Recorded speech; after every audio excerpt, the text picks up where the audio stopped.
नमस्कार दोस्तों, home science academy में आपका स्वागत करती हूँ। आज मैं आपके लिए बाल विकास में इकोलॉजिकल थ्योरी लेकर के आई हूँ, जिसको ब्रॉन फेन ब्रेनन ने दिया है। और इसके पहले मैं कई थ्योरी आपकी बाल विकास में चर्चा कर चुकी हूँ। इसमें आपकी एरिक्सन की थ्योरी, फ्रायड की थ्योरी और भी अन्य थ्योरी, कोल्बर की थ्योरी, ये सब थ्योरी मैंने आपकी समझ चर्चा कर चुकी हूँ। तो आप इसको अदर जो थ्योरी है उससे हमने जो उसमें बताया है उससे काफी डिफरेंट है, क्योंकि कुछ ऐसे पॉइंट से आपके क्वेश्चन वहां से उठते हैं जो और थ्योरी में नहीं लोग बताते हैं। इसीलिए मैं आपको बता रही हूँ कि वो जितनी थ्योरी मैंने पढ़ाया है उसको आप डिटेल पढ़िए और उसके नोट्स बनाइए, और जो आपके क्वेश्चन उससे रिलेटेड है उनसे आप देखिए, जिससे आपको उस क्वेश्चन संबंधित जो भी क्वेश्चन आए उस टॉपिक संबंधित सारी चीजें आप कवर कर पाए।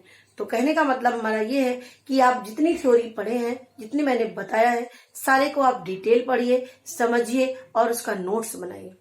अब आते हैं इकोलॉजिकल थ्योरी, जिसको ब्रॉन फेन ब्रेनन ने दिया है।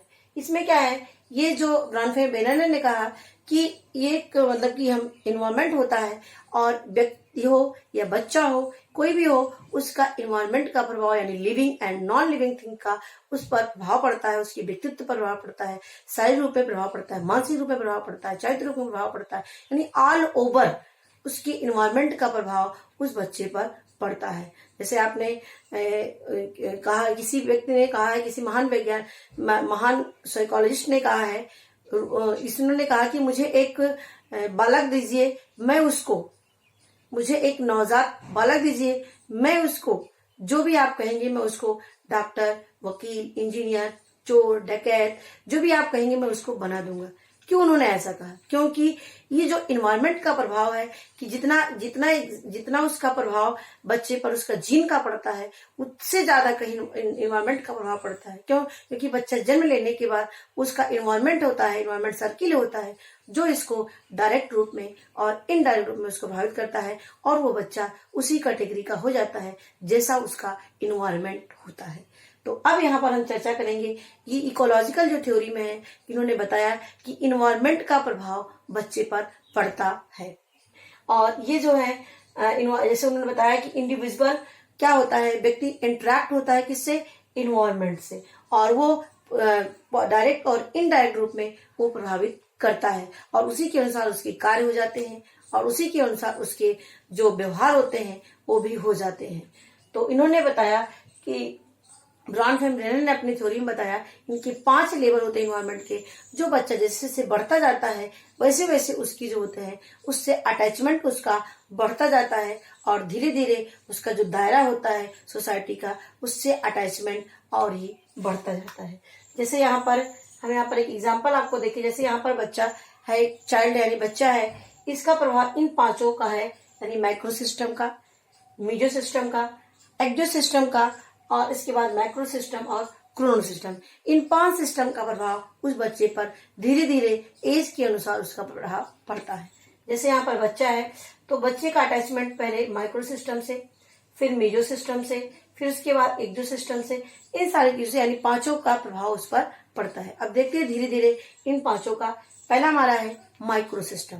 माइक्रो सिस्टम में क्या होता है, इसमें जो बच्चे का जो रिलेशनशिप होता है, यानी जैसे जैसे बच्चा जानने लगता है, पहले माँ को जानता है, उसके बाद पूरे फैमिली के जितने मेंबर होते हैं उनको जानते हैं, और इसकी से उसकी जो फ्रेंड सर्किल यानी उसके संबंधित जिससे हम उम्र के बच्चे होते हैं उनके साथ खेलते हैं। फिर उसके बाद धीरे धीरे उनका फ्रेंड सर्किल बढ़ता जाता है, और इसके बाद उनका स्कूल में दायरा बढ़ता जाता है। तो यानी ये सब क्या है, इनका इन्वायरमेंट से जुड़ना, इन लोगों से जुड़ने से इन पर इनके जो व्यवहार होते हैं, जो रुचियां होती हैं, जो आदतें होती हैं, उस बच्चे पर उसका प्रभाव पड़ता है। और इसीलिए इसका जो इन्वायरमेंट होना चाहिए पॉजिटिव होना चाहिए। क्या होना चाहिए बच्चों, स्टूडेंट्स, इसमें पॉजिटिव रिलेशनशिप होना चाहिए, जिससे बच्चे के ऊपर उसका प्रभाव पॉजिटिव पड़े, नेगेटिव ना पड़े।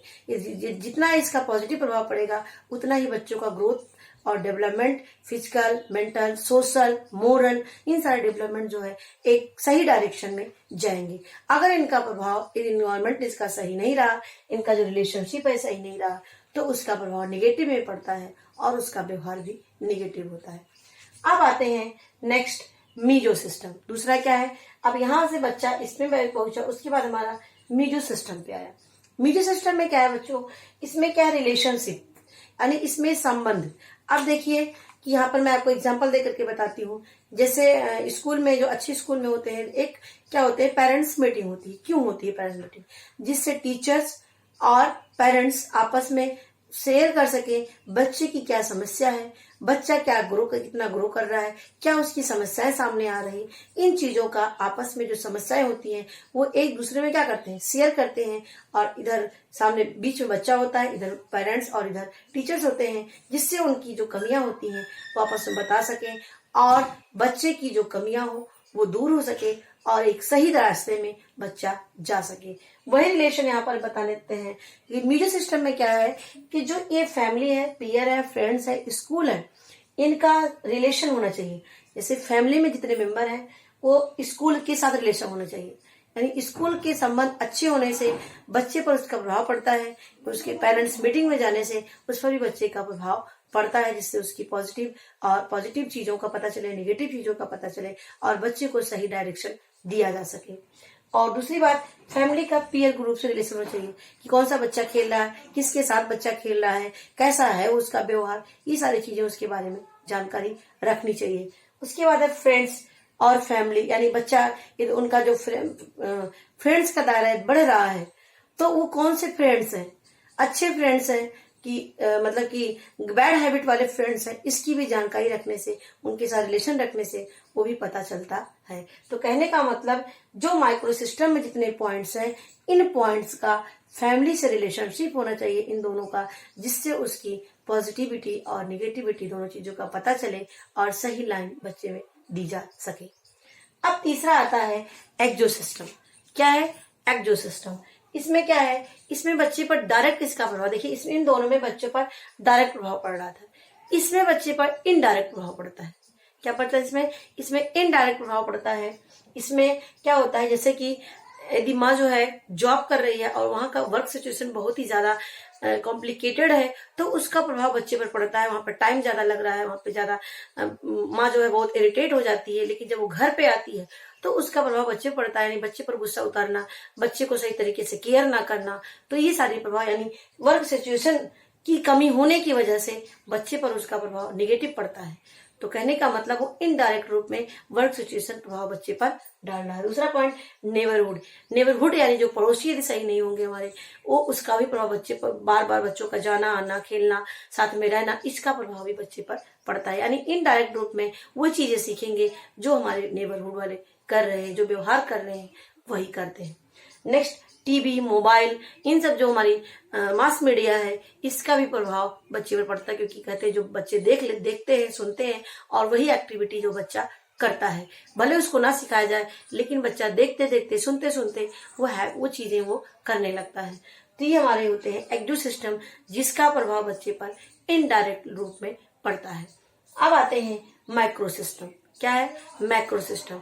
मैक्रो सिस्टम क्या होता है, ये हमारी कल्चर होती है। टोटल क्या होती है हमारी, ये कल्चर होती है। यानी जैसे हमारी कल्चर होगा, जैसे हमारी कल्चर होगा, बच्चे की वैसी एक्टिविटीज होंगी, वैसे उसका व्यवहार होगा, वैसे उसके वैल्यूज होंगे और वैसे उसकी पहचान होगी। ये सारी चीजें उस पर प्रभाव डालती हैं। कल्चर यानी संस्कृति, सभ्यता हमारी कैसी है, और जिससे हमारी इंडियन जो कल्चर है वो सबसे बेस्ट कल्चर है और अदर कल्चर से। तो हमारे जो व्यवहार होंगे वो सारे क्या होंगे, हमारे इंडियन के अनुसार होंगे, वेस्टर्न के अनुसार नहीं होंगे। तो कहने का मतलब जैसा हमारा कल्चर होगा वैसे हमारा एनवायरमेंट जो कल्चर का होगा, वो चीजें हमारे मस्तिष्क पर, हमारे ग्रोथ पर, हमारे डेवलपमेंट पर उसका प्रभाव पड़ता है। जैसे यहाँ पर हमने आइडेंटिटी होगी, हेरिटेज यानी विरासत, वैल्यूज हमारे परिवर्तित होते हैं, यानी बच्चों पर इन चीजों का प्रभाव पड़ता है। अब नेक्स्ट आते हैं क्रोनो सिस्टम। लास्ट हमारा है क्रोनो सिस्टम। अब क्रोनो सिस्टम में क्या है, it is related to time that happen over the course of one's lifetime. इसमें क्या है कि जब बच्चा, यहाँ पर मैंने 2 पॉइंट लाए हैं जो करंट के पॉइंट थे, यहाँ पर मैं आपको एग्जांपल दे करके समझाऊंगी। क्रोनो सिस्टम, क्रोन का मतलब होता है टाइम, क्रोनो का मतलब होता है एज अ टाइम, यानी इस समय जब बच्चा ग्रोथ हो रहा है, जब बच्चा जिस माहौल में रह रहा है, उस माहौल में और उस समय क्या हिस्टोरी ऐतिहासिक रूप में क्या ऐसी घटना घटी, क्या हुआ, उसका प्रभाव उस बच्चे पर क्या पड़ा, उस व्यक्ति पर क्या पड़ा, वो हमारा क्या होता है, क्रोनो सिस्टम होता है।